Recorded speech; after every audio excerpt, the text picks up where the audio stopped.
It really does seem like Seattle can't catch a break in terms of bad news, in terms of future events that they expect to happen with this city. As I talked about before, it is in the Pacific Northwest. This is in an earthquake and tsunami prone area.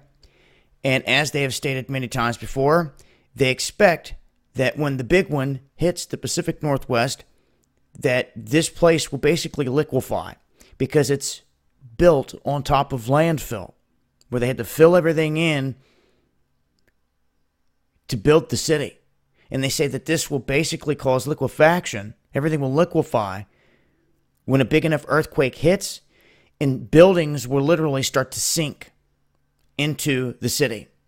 Now, that's just one issue pertaining to an earthquake and a tsunami. They're now talking about Mount Rainier, knowing that it is one of the deadliest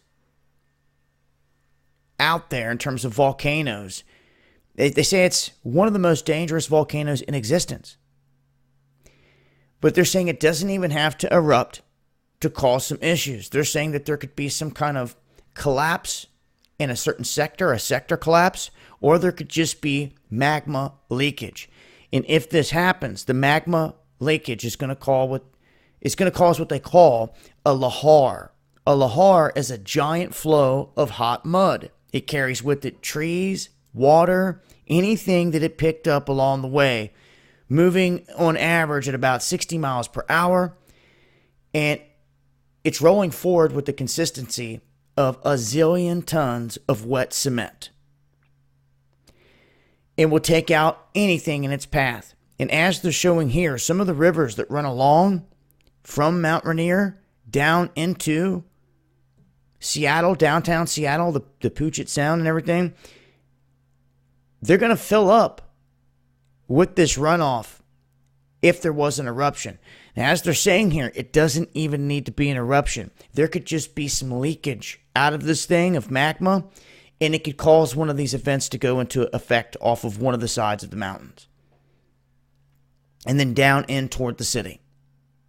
Now, they have sensors set up to try to detect this, but they're saying that it's just not good enough at this point, and that the best thing that they can do is stay on top of this information and continue to educate people on the possibilities of things like this that could happen in an area like this. But wanted to make mention of it. It's not just the earthquakes and tsunamis you got to worry about, but also the volcanoes and the mud flows. It just really stacks the odds against the city of Seattle going forward. Things to think about. I'll leave a link below. It's Madabu7.